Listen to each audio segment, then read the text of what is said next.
فنجان القهوة اللي في إيدينا كل يوم الصبح ده، يا ترى إيه حكايته؟ الحقيقة إن وراه قصة أكبر بكتير قوي مما نتخيل. قصة بتبدأ من قرون فاتت وبتلف العالم كله وبتوصل لحد كيمياء المخ جوه أجسامنا.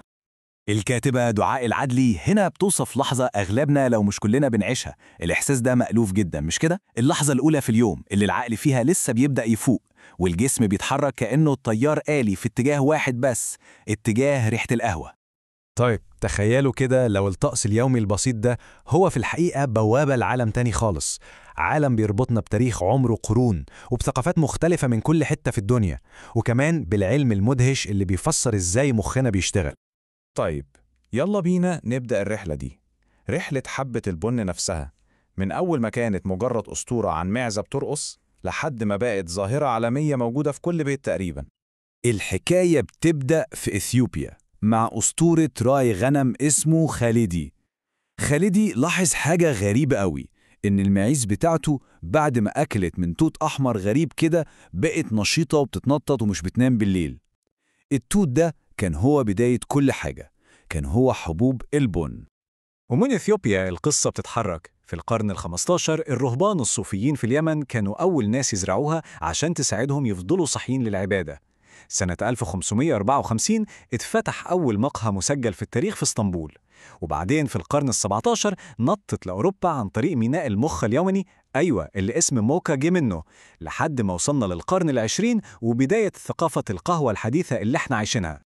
وثقافة القهوة الحديثة دي عدت بثلاث موجات. الموجة الأولى كانت قهوة المهم من فوق وخلاص، اللي هي القهوة سريعة التحضير والكميات الكبيرة، السهولة أهم من الطعم. الموجة التانية بقى هي اللي عرفتنا على القهاوي والإسبريسو والكابتشينو، وبقى الخروج عشان نشرب قهوة تجربة في حد ذاتها. أما الموجة التالتة اللي كتير مننا بيعيشها دلوقتي، دي اللي القهوة فيها بقت فن وحرفة، كل حباية بن ليها قصة من أول المزرعة لحد الفنجان. بس القصة مش بس تاريخ وثقافة. سيبنا بقى من الحكايات دي شوية وتعالوا ندخل المعمل ونشوف ايه العلم اللي جوه الفنجان ده. الموضوع طلع أكبر بكتير قوي من مجرد منبه عشان نصحى الصبح. كلنا عارفين الكافيين، بس هو بيشتغل ازاي؟ ببساطة شديدة، في مادة في مخنا اسمها أدينوزين، هي دي اللي بتخلينا نحس إننا تعبانين وعايزين ننام. الكافيين بقى بيعمل ايه؟ بيجي يقف في المكان المخصص للمادة دي فبيمنعها تشتغل، كأنه بيقفل عليها الباب، فالمخ ما بيحسش بالإراء وبنفضل فايقين. زمان كان دايما يقولوا لنا القهوة مضرة وقللوا منها، لكن الأبحاث العلمية الجديدة مش بس أثبتت العكس، دي كشفت عن فوائد صحية محدش كان يتخيلها. يعني مثلا اسمعوا الرقم ده، الدراسات لقت إن شرب القهوة بانتظام ممكن يقلل خطر الإصابة بمرض الزهايمر بنسبة توصل ل 65%. ده الرقم ضخم جدا وبيورينا إن تأثير الفنجان ده أعمق بكتير من مجرد إننا نفوق. ولسه فيه الأكتر، شرب 4 فناجيل في اليوم ممكن يقلل خطر الإصابة بتليف الكبد بنسبة مذهلة 80%، ودي بتعتبر واحدة من أقوى النتائج العلمية اللي بتربط بين القهوة وصحة الجسم. والتأثير مش بس على الجسم، ده بيمتد للنفسية كمان. استهلاك 4 فناجين أو أكتر في اليوم طلع مرتبط بانخفاض خطر الانتحار بنسبة 53%، وده بيوضح إن تأثيرها على الحالة النفسية والمزاج مباشر جداً. والأغرب من كل ده إيه بقى؟ إن التأثير مش بس من الشرب، في دراسة لقت إن حتى مجرد ريحة القهوة ممكن تحسن الأداء في المهام اللي محتاجة تركيز، وده بسبب تأثير نفسي اسمه البلاسيبو، يعني مخنا بيضحك على نفسه، مجرد ما بنشم الريحة العقل بياخد إشارة يلا نفوق ويبدأ يشتغل أحسن. طيب كفاية علم وتاريخ بقى، يلا بينا نحجز تذكرة وناخد لفة سريعة حوالين العالم ونشوف إزاي حبة البن الواحدة دي اتحولت لتقاليد وعادات ملهاش آخر في كل بلد. وأول محطة لازم تكون في المنبع، إثيوبيا. هناك القهوة مش مجرد مشروب، دي طقوس احتفالية واجتماعية مهمة جدا اسمها جلسة القهوة. الجلسة دي ممكن تاخد ساعات، وهي طريقة للتعبير عن الاحترام والصداقة وكرم الضيافة. ومن إثيوبيا نطير على فيتنام، وهناك بقى هنلاقي اختراع ممكن ناس كتير تستغربه، قهوة البيض.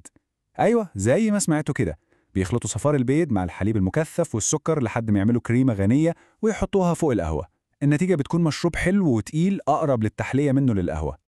نروح بقى لجارتنا تركيا. القهوة التركي طبعا غنية عن التعريف، قوية بوفوش ومن غير فلتر، بس الحكاية هناك مش في الشرب، الحكاية في اللي بيحصل بعد الشرب. التقليد الأهم هو قراءة الحظ أو البصارة في البقايا اللي في الفنجان، وده جزء أساسي من أي قعدة هناك. ونختم جولتنا المجنونة دي في فنلندا، ويمكن بأغرب تقليد فيهم كلهم.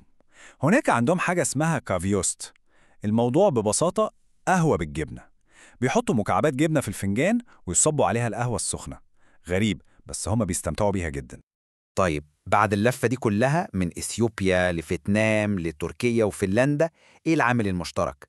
حاجة واحدة مهمة جدا، إن القهوة عمرها ما كانت مجرد مشروب، هي دايما رمز للتواصل.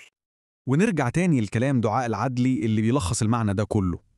لما حد بيقول لحد أعمل لك فنجان قهوة، هو مش بيعرض عليه مشروب، هو بيعرض عليه وقته واهتمامه.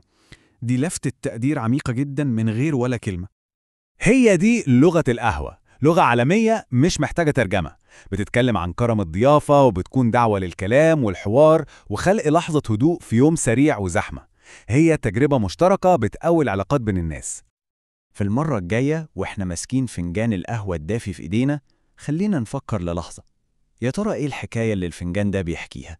حكاية تاريخ طويل، ولا علم مدهش، ولا مجرد لحظة تواصل جميلة؟ يمكن بيحكي كل ده مع بعض